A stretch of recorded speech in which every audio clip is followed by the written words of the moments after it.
Channel کو subscribe کر لیں، ساتھ میں لگے گھنٹی کے بٹن کو دبا لیں تاکہ ہمارے آنے والی ہر نئی کہانی کا نوٹیفیکیشن آپ کو بر وقت مل سکے۔ دوستو، آج کی کہانی بھی بہت مزے کی ہے۔ اس کہانی کو آخر تک غور سے سنیے گا۔ اگر آپ کو یہ کہانی اچھی لگے تو چینل کو بھی سبسکرائب کر لینا۔ تو چلیے شروع کرتے ہیں آج کی کہانی۔ مجھے سمجھ نہیں آ رہا تھا کہ میری قسمت میرے ساتھ اتنا بڑا کھیل کیسے کھیل سکتی ہے۔ جس وقت ڈاکٹر نے مجھے یہ بات بتائی، مجھے ڈاکٹر کی باتوں پر بالکل بھی یقین نہیں آ رہا تھا۔ میرا دل چاہ رہا تھا کہ جیسے پورا آسمان میرے سر پر آن گرے گا، زمین پھٹ جائے گی اور میں اس میں دفن ہو جاؤں گی، کیونکہ یہ بات میرے لیے واقعی ہی ناقابل برداشت تھی جو ڈاکٹر نے مجھے بتائی تھی۔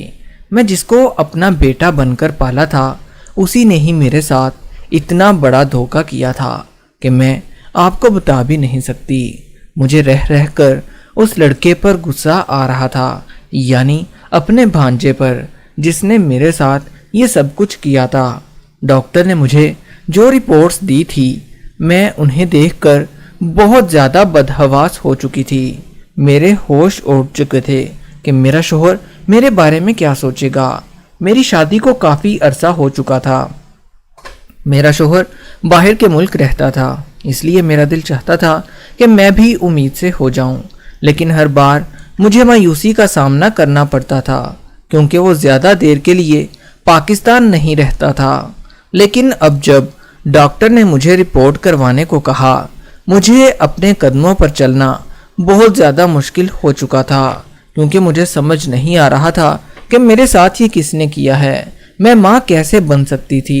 مجھ سے اپنے گھر کا فاصلہ بہت ہی مشکل سے طے ہو رہا تھا۔ گھر میں صرف ہم دونوں ہی افراد رہتے تھے، میں اور میری بڑی بہن کا بیٹا، اور اس کے بارے میں کبھی کچھ غلط سوچ بھی نہیں سکتی تھی، کیونکہ میں نے اسے خود ہی اپنے گھر بلایا تھا، کیونکہ اکیلے مجھے اتنے بڑے گھر میں رہتے ہوئے ڈر لگتا تھا۔ لیکن میرا ذہن صرف اسی پر جا کر مفلوج ہو جاتا تھا۔ مجھے سانس لینے میں بھی دشواری ہو رہی تھی۔ جیسے ہی میں نے گھر کا دروازہ کھولا، اپنے بھانجے علی کو اپنے سامنے پایا۔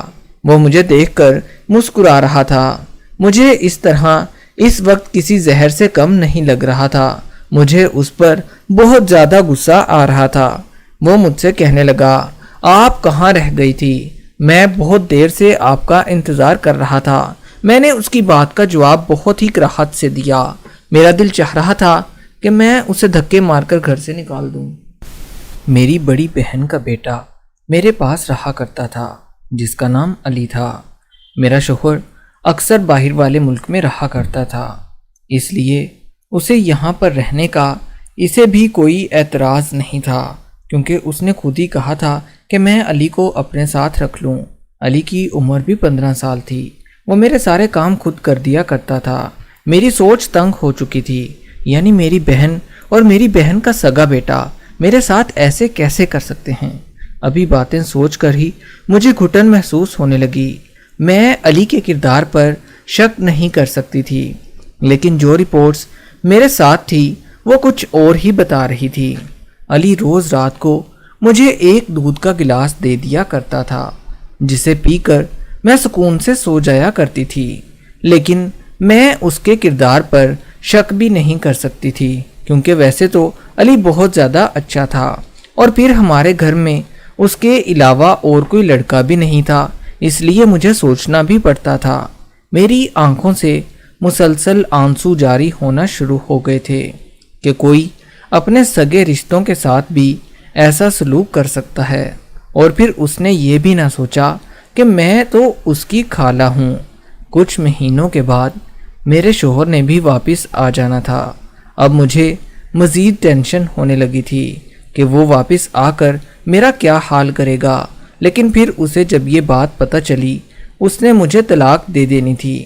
میں نے سوچ لیا تھا کہ صبح ہی میں اسے کہہ دوں گی کہ وہ اپنا سب کچھ لے اور یہاں سے دفع ہو جائے، یعنی کہ میرا بھانجا علی میری اذیت کا کوئی اندازہ نہیں لگا سکتا تھا۔ میرے اندر آگ کا سمندر چل رہا تھا۔ وہ اکثر مجھے کہا کرتا تھا، آپ خود بھی بہت زیادہ خوبصورت ہیں اور خالو زیادہ پیارے نہیں ہیں، لیکن میں اس کی باتیں آج تک نہیں سمجھی تھی۔ آپ کو کوئی مجھ جیسا پیارا لڑکا ملنا چاہیے تھا۔ اس کی باتیں سن کر مجھے بہت زیادہ شرم آتی تھی اور میں اس کی باتیں سن کر ہنس دیتی تھی۔ مجھے لگتا تھا کہ وہ بچہ ہے اور اپنے بچپن کی وجہ سے ایسی باتیں کر رہا ہے، لیکن میں سوچ بھی نہیں سکتی تھی کہ میرے ساتھ اتنی بری حرکت کرے گا۔ اب وہ میرے پاس دودھ کا گلاس لے کر آ چکا تھا۔ رات کے تقریباً 8 بج رہے تھے اور اس نے مجھے زبردستی کہا کہ آپ نے آج یہ دودھ کا گلاس لازمی پینا ہے، آپ کی ویسے بھی طبیعت ٹھیک نہیں ہے۔ میں نے اسے کہا ٹھیک ہے میں پی لوں گی، تم یہاں رکھ دو اور چلے جاؤ، لیکن تم یہاں سے چلے جاؤ۔ میں نے اسے یہ سب کچھ بہت غصے میں کہا تھا اور میں کوشش کرنے لگی کہ میں اس کے سامنے دودھ کا گلاس پینا شروع کر دوں۔ وہ کہنے لگا خالہ آپ کو کیا ہوا ہے؟ آپ کی طبیعت تو ٹھیک ہے۔ میں نے کہا لیکن تم ابھی میرے کمرے سے چلے جاؤ۔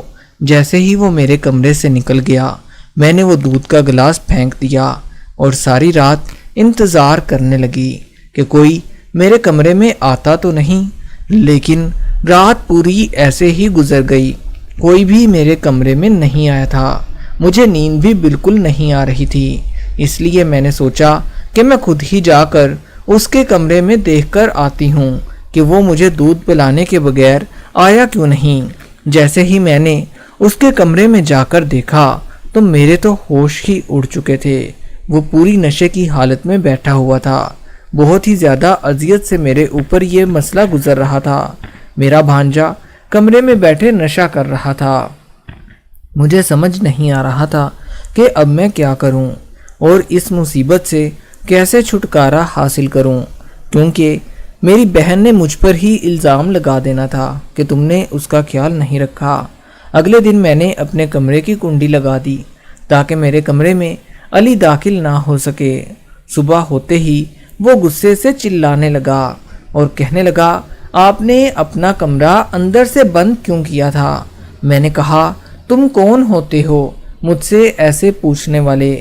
وہ کہنے لگا آپ کی طبیعت ٹھیک نہیں تھی، ساری رات مجھے بہت زیادہ ٹینشن ہوتی رہی، اس لیے میں آپ کے پاس آنا چاہتا تھا تاکہ آپ کی خیریت دریافت کر سکتا۔ میں نے بھی اسے غصے میں چلاتے ہوئے کہا کہ آئندہ مجھ سے دور رہنا ورنہ مجھ سے برا کوئی نہیں ہوگا۔ وہ کہنے لگا خالہ آپ کو کیا ہو گیا ہے؟ آپ مجھ سے اتنے غصے سے کیوں بات کرتی ہیں؟ آپ ایسی باتیں کرتی ہی کیوں ہیں؟ میں نے اس کی بات کا آج کوئی بھی جواب نہیں دیا۔ اگلے دن میری ایک لیڈی ڈاکٹر سے بات ہوئی اور میں نے اسے اپنی ساری صورتحال بتا دی۔ میں نے اسے کہا کہ میں تمہیں اچھے خاصے پیسے دوں گی، اب تم میرا یہ مسئلہ حل کر دو۔ جیسے ہی میں نے اس سے پیسوں کی بات کی وہ مان گئی۔ اس نے مجھے اگلے دن کا وقت دے دیا اور کہا کہ کل میں تمہارا یہ مسئلہ مکمل طور پر حل کر دوں گی۔ مجھے اپنے شوہر کے آنے سے پہلے پہلے یہ سب کچھ کروانا تھا۔ اب میں اپنا کمرہ لاک کر کے سویا کرتی تھی۔ جیسے ہی میری رات کو آنکھ کھلتی مجھے لگا کہ میرے ساتھ کوئی سو رہا ہے، لیکن اندھیرا ہونے کی وجہ سے مجھے کچھ بھی نظر نہیں آ رہا تھا۔ اس سے پہلے کہ میں اٹھ کر بیٹھ جاتی اور شور مچانا شروع کر دی، میرے منہ پر اس نے اپنا ہاتھ رکھ دیا اور لائٹ آن کر دی۔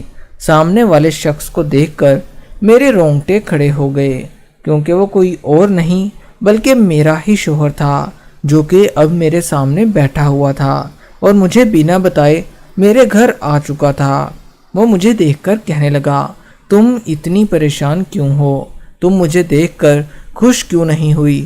اور ویسے بھی شاید علی نے اسے ساری حقیقت بتا دی تھی، وہ میری رپورٹس کے بارے میں جان چکا تھا، لیکن میں یہ سوچے جا رہی تھی کہ صبح مجھے ڈاکٹر کے پاس جانا تھا۔ اب ان کی موجودگی میں ڈاکٹر کے پاس کیسے جاؤں گی؟ اور اگر ان سب باتوں کا علم اسے ہو گیا تو یہ تو مجھے چھوڑ دے گا۔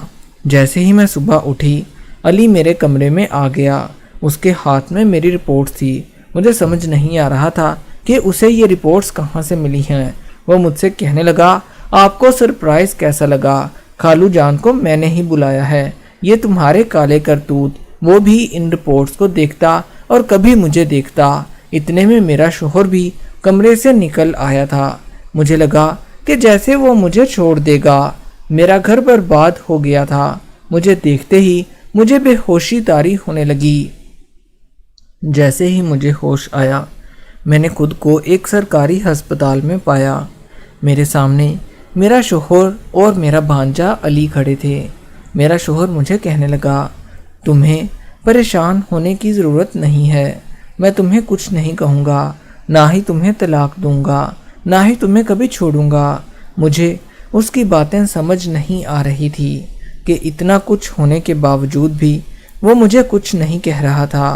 میں نے ان سے کہا کہ دیکھیں میری بات سنیں، میرا کوئی قصور نہیں ہے، میں آپ سے بہت ہی زیادہ محبت کرتی ہوں اور آپ سے بے وفائی کا سوچ بھی نہیں سکتی۔ مجھے نہیں پتا کہ یہ رپورٹس کیسے ایسے آ سکتی ہیں۔ وہ کہنے لگا، میں نے تمہارے سارے ٹیسٹ آج دوبارہ کروائے ہیں، تم بالکل بھی ماں بننے والی نہیں ہو، بلکہ وہ جو تمہارے پاس رپورٹس تھی وہ بھی کسی اور کی تھی جو تمہاری رپورٹ کے ساتھ تبدیل ہو گئی تھی، اور نہ ہی تم گناہ گار ہو اور نہ ہی علی کا اس میں کوئی قصور ہے، اور تم نے علی کے کردار پر بہت زیادہ شک کر لیا تھا۔ جیسے ہی میں نے علی کی طرف دیکھا وہ بہت زور زور سے رو رہا تھا۔ کہنے لگا کہ آپ نے ایسے کیسے سوچ لیا تھا کہ میں آپ کے ساتھ ایسی حرکت کر سکتا ہوں؟ میں ہمیشہ آپ کو اپنی ماں کی جگہ رکھتا ہوں۔ مجھے رہ رہ کر خود پر بہت زیادہ غصہ آ رہا تھا کہ میں اتنی ان پڑھ کیسے ہو گئی تھی۔ اپنے ہی بھانجے پر میں بہت زیادہ شک کر بیٹھی تھی، اور کاش ایک مرتبہ میں رپورٹ دوبارہ کروا لیتی تو یہ نوبت ہی نہ آتی۔ میں نے علی کے سامنے ہاتھ جوڑنا شروع کر دیے تھے کیونکہ میں علی سے بہت زیادہ شرمندگی محسوس کر رہی تھی۔ میں نے بھی علی کو اور اپنے شوہر کو دل سے معاف کر دیا تھا، انہوں نے بھی مجھے معاف کر دیا تھا، اور خود بھی اس کے آگے شرمندہ ہو رہی تھی، لیکن جیسے ہی علی نے معاف کیا میرا دل خوش ہو گیا تھا۔ دوستو کہانی اچھی لگی ہو تو ہمارے اس چینل کو سبسکرائب کر لیں، ساتھ میں لگے گھنٹی کے بٹن کو دبا لیں۔